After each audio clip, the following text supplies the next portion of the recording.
Comme je vous l'ai précisé au début de la vidéo précédente, notre objectif est ici de trouver le spectre des énergies de l'oscillateur harmonique, ceci en étudiant l'équation aux valeurs propres de grand N au lieu de celle concernant le hamiltonien.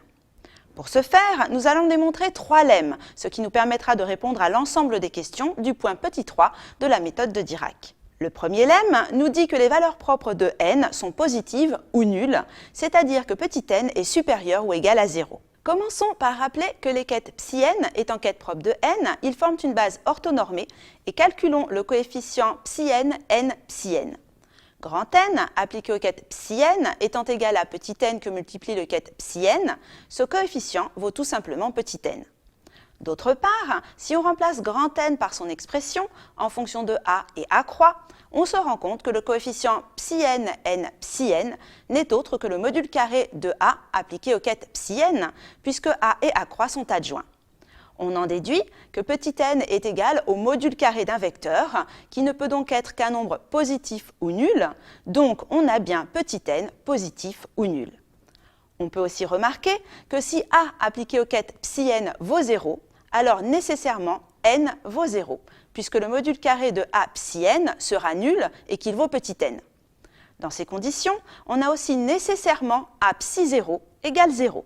Le second lemme nous dit que le vecteur a psi n est soit vecteur propre de l'opérateur n pour la valeur propre petit n moins 1, soit le vecteur nul.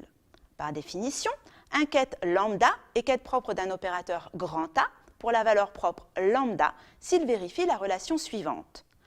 Dans le cas du vecteur a psi n, il serait donc quête propre de n pour la valeur propre n-1 s'il vérifie cette relation.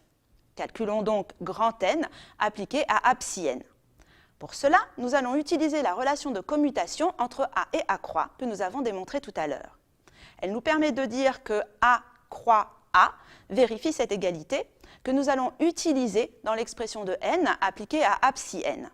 Nous obtenons alors l'expression suivante qui, après quelques calculs, prend finalement cette forme. Or, grand N appliqué à psi n vaut petit n psi n, et petit n étant un nombre, il est possible de le sortir de l'expression de a petit n psi n, ce qui nous donne finalement ce résultat, qui est celui que nous attendions. Nous avons bien ici une équation aux valeurs propres pour l'opérateur grand N, a psi n étant alors un quête propre associé à la valeur propre n-1.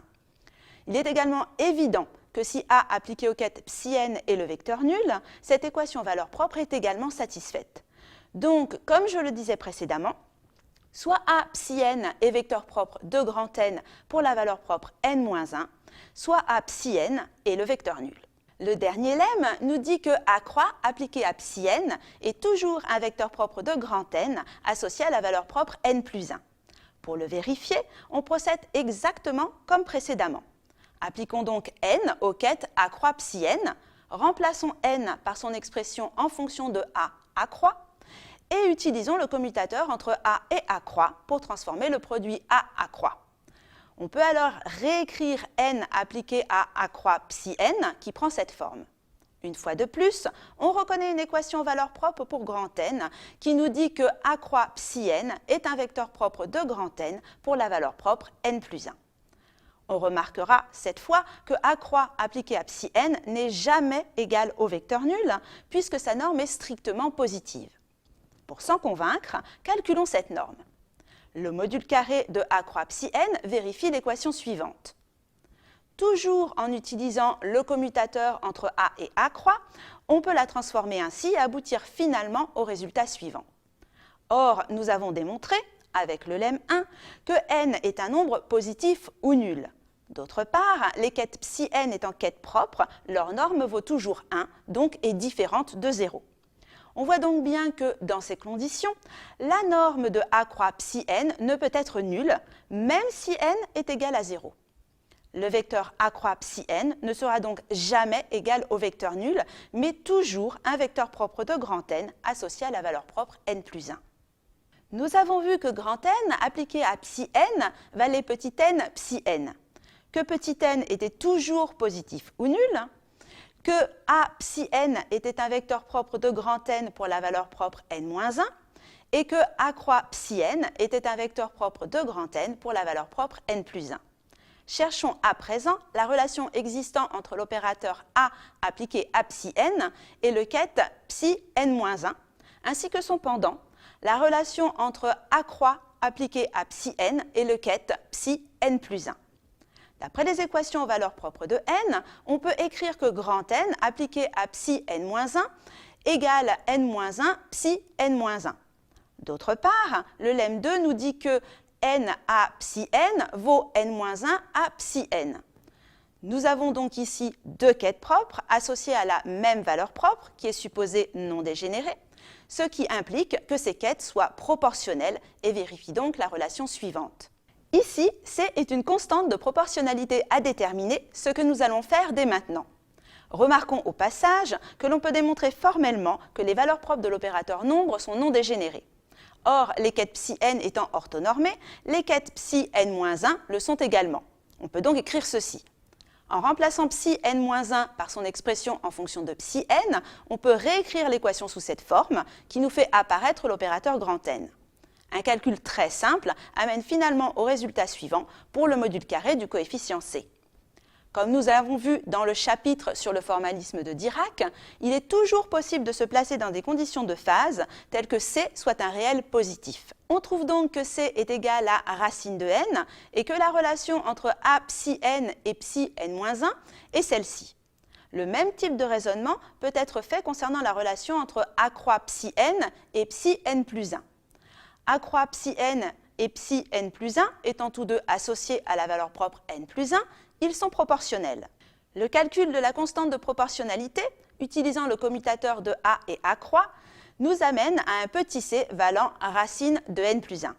Et la relation entre A croix psi n et psi n plus 1 est finalement celle-ci. Ces deux relations, que nous venons de démontrer, rendent compte de l'action des opérateurs création et annihilation sur l'état du système. Supposons que le système est dans un état générique psi n. Alors, d'après la relation sur l'action de A croix sur psi n, cet opérateur fait passer le système de l'état psi n à l'état psi n plus 1. Si on l'applique à nouveau, on va alors passer dans l'état psi n plus 2, etc. Et de la même manière, l'action de l'opérateur annihilation nous fait passer de l'état psi n à l'état psi n-1, puis à l'état psi n-2, etc. Revenons maintenant sur le nombre petit n. D'après le lemme 1, nous savons que petit n est positif ou nul. Mais s'agit-il d'un réel quelconque ou bien d'un nombre entier? Pour répondre à cette question, nous allons considérer qu'il est quelconque et voir que cela entre en contradiction avec le lemme 1. Considérons donc une valeur propre V de grand N non entière associée à un quête propre non nul psi V. Si V n'est pas un entier, il est toujours possible de trouver un entier n positif ou nul, tel que V soit compris entre n et n plus 1. Considérons alors la suite de vecteurs propres psi V, A psi V, A carré psi V, etc. jusqu'à A à la puissance n psi V. D'après le lemme 2, la valeur propre associée au quête A à la puissance n psi V est alors V moins n et est strictement positive. Si on fait agir A sur le quête A à la puissance n psi V, comme V moins n est strictement positif, d'après le lemme 2, on trouvera un vecteur non nul qui sera associé à la valeur propre V moins n moins 1, valeur propre strictement négative. Il serait donc possible de trouver un vecteur propre non nul associé à une valeur propre négative. Ceci entre en contradiction avec le lemme 1 qui dit que les valeurs propres de grand N sont positives ou nulles. V est donc nécessairement un entier, qui plus est un entier non négatif pour satisfaire le lemme 1. À présent que nous avons toutes les informations concernant les valeurs propres de grand N, il est temps d'en déduire les valeurs propres de grand H, c'est-à-dire le spectre en énergie de notre oscillateur harmonique. Nous avons vu l'expression du Hamiltonien en fonction de grand N, qui est celle-ci, ainsi que les équations aux valeurs propres de grand N et de grand H. Prenons donc l'équation aux valeurs propres de H et remplaçons grand H par son expression en fonction de grand N. On obtient alors l'équation suivante. En utilisant cette fois-ci l'équation aux valeurs propres de N, on peut la transformer ainsi. On en déduit facilement que le spectre des énergies accessibles au système est régi par l'équation suivante. Nous venons donc de trouver les valeurs de l'énergie, c'est-à-dire les valeurs propres de grand H, sans avoir à résoudre l'équation différentielle de départ. Examinons à présent un peu plus en détail ces énergies. On remarque en premier lieu que le niveau de plus basse énergie est le niveau E0 égal à h bar oméga sur 2, valeur qui est différente de 0. Nous retrouvons ici un résultat que nous avions déjà observé dans l'exercice sur le puits quantique. Le niveau d'énergie fondamentale n'est pas nul, ce qui est une conséquence directe du principe d'incertitude d'Heisenberg.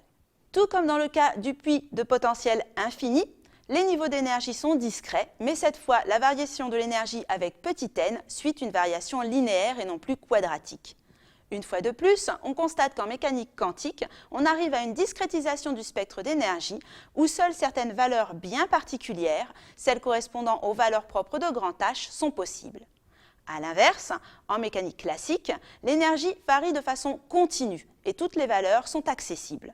Dans la prochaine vidéo, nous allons voir comment trouver l'expression des fonctions d'onde psi n de x.